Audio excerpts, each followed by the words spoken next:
الحمد لله رب العالمين صلى الله وسلم وبارك على نبينا محمد وعلى آله وصحبه وسلم تسليما كثيرا ثم أما بعد.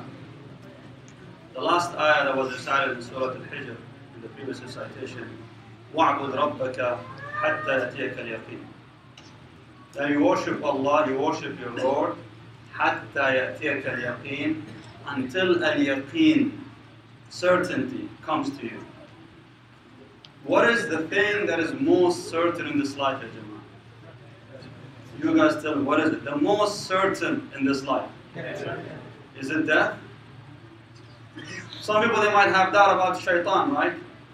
Some people, they might have doubt about the akhirah, if there is a day of judgment or not, right? You call them atheist, agnostic, whatever. Some people, they even have doubt about Allah subhanahu wa ta'ala. But all these people, they don't have doubt in one thing, death. Why? Because they see it, it's coming. And that's why they call al-yaqeen, they call death al-yaqeen also. That, and some of the ulama, they used to say, يعني لم أرى أشبه بيقين لا شك فيه كشك لا يقين فيه مثل الموت. Means I've never seen anything, any certainty, that is, any certainty which has no doubt in it, that is treated like a doubt which has no certainty in it, like death. People, they know that is real, and it's happening, and it's coming, and they see it every day and night, but they live their life as if they're not going to die, which means that's not for me. Yeah, I know that people, they die, but not me. That's how they live their lives. I mean, they know that they're going to die, but no one is certain about it for themselves. They say, no, maybe, inshallah, 50 years from now, 100 years, maybe until my time, they're going to invent some sort of medication, some sort of techniques, technology that's going to extend your life more and more and so on. They have all these hopes, and subhanAllah, al-maut, huwa al-yaqeen alladhi la shakka fihi. There is no doubt about this thing. In reality, and in the book of Allah subhanahu wa ta'ala. When it comes to choosing death, the Prophet sallallahu alaihi wasallam, one day, Rasulullah sallallahu alaihi wasallam was with the companions. What he did, he drew a line, a long line, and then he circled around from the middle of that line, he drew a circle, sallallahu alaihi wasallam. So basically, there's a circle, and in the center of that circle there's a point. From that point there's a line extending beyond that point, that circle. So can you imagine it? It's a circle, and there's a line from the middle going all the way up outside that circle. And then the Prophet ﷺ started drawing, salawatullahi wa salam. This was actually all on the ground, in the earth. He was doing it on the soil. And then he started drawing lines, short and long, on the side of that longer line that he drew, sallallahu alaihi wasallam. And then he started talking to them. So you see this? That point basically is you, the human being, man. And that long line is his life. And as you can see, his life, and that circle is his ajal, which means his appointment with death. He's going to die. And he drew that line extending that circle, which means what? Everybody has hope in life beyond the appointment with death. Everybody plans like this, right?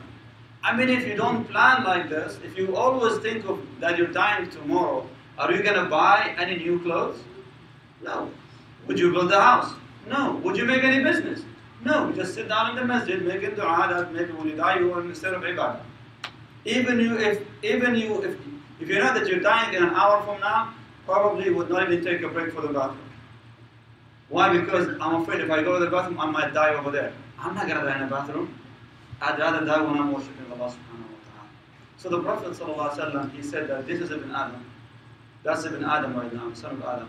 And these lines on the sides are hawadith al-dunya, which means these are the events of this life.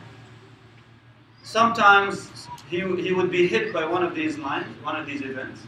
It might hurt him, but it wouldn't kill him. And he would survive to move on with life.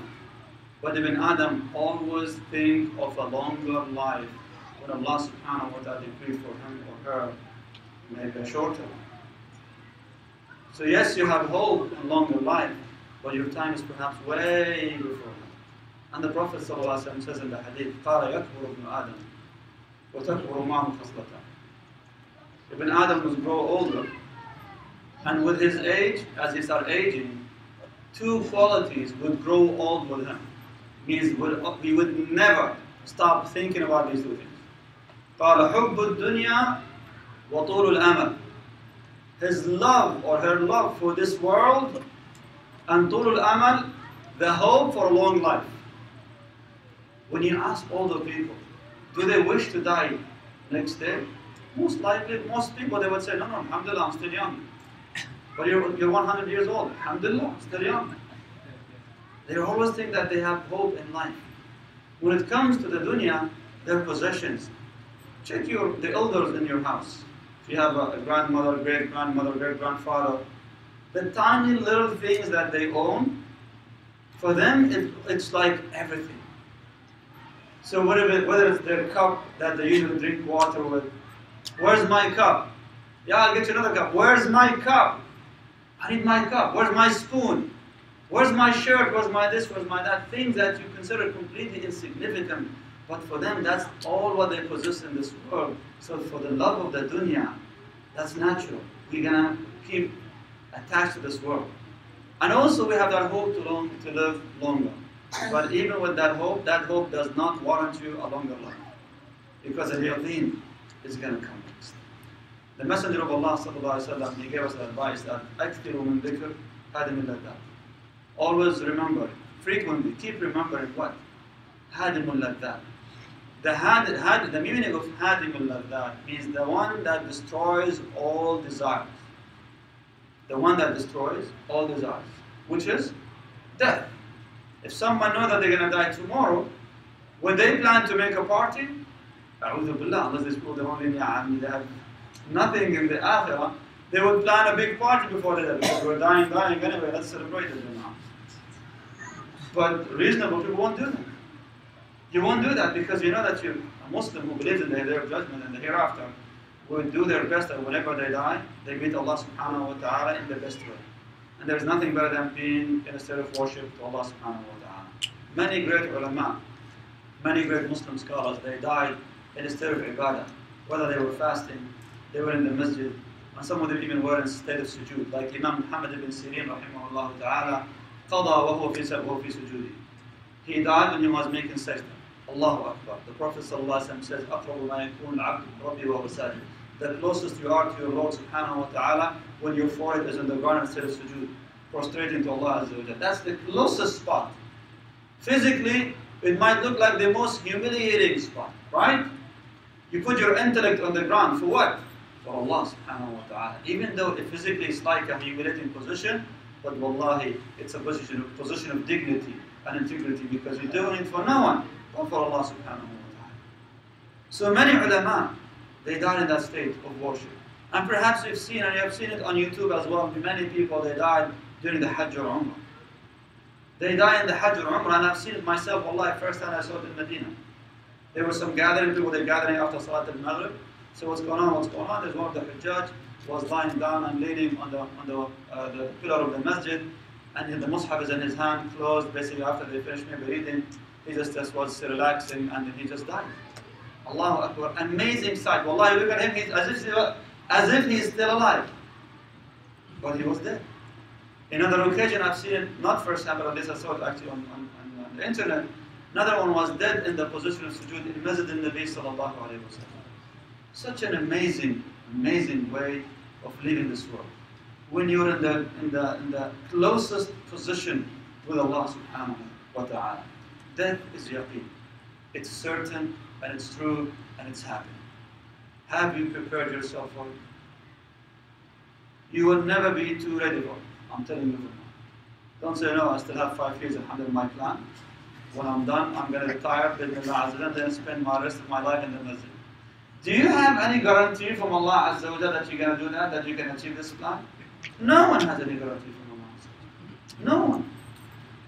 Allah subhanahu wa ta'ala does not favor anybody by giving them, a head start. Say, listen, brother, you're dying in 5 years, so get ready from now. No one's going to have that opportunity. Don't say, well, I had a dream. It was a dream, that's all. Wishful thinking. that you're going to die in such and such time. Only Allah knows what's going to happen or not. So always remember that you are going to meet your Lord subhanahu wa ta'ala, and you get ready for it. Someone might ask you, but how am I going to balance this with living my life? If I'm going to always keep in death in my mind, I would never do anything in this life. La. And Nabi sallallahu alayhi wa sallam said, and it was also reported as an athar from Ba'al Salaf al-Salih rahimahumullah ta'ala, قال صلى الله عليه وسلم in this hadith that I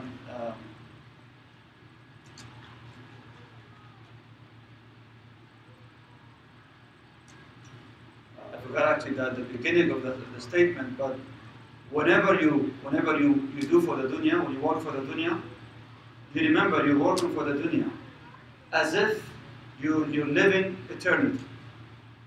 And when you work for the akhirah, as if you're dying tomorrow. اعمل لدنياك كأنك تعيش أبدا.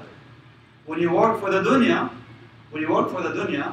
as if you're living eternity, which means when you do your work, do it with ihsan, perfection, itqan, complete. Don't take shortcuts. Don't cut corners here and there. It's not going to help you. Do it perfectly as if you're living eternity. Don't say, well, I don't know if I'm going to live 5 years in this house, so just let's cut the cost from here and there and so on and make a miserable world. That's not the best way of living your life. No. Do it perfectly, as if you're living eternity. Even if you die next day.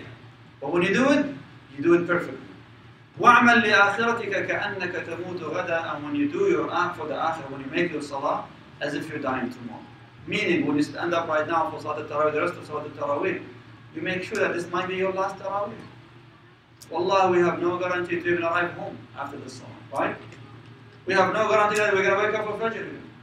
So when you pray, always remember that this might be your final one. And when you work for the dunya, always remember that this you're going to be doing it perfectly because Allah subhanahu wa ta'ala loves the ihsan and perfection from Allah. This is al-yaqeen. Keep it in your mind all the time. At the same time, balance it with working for this dunya. Wallahu a'lam wa rahmatullahi wa barakatuh. Assalamu alaikum wa rahmatullahi wa barakatuh.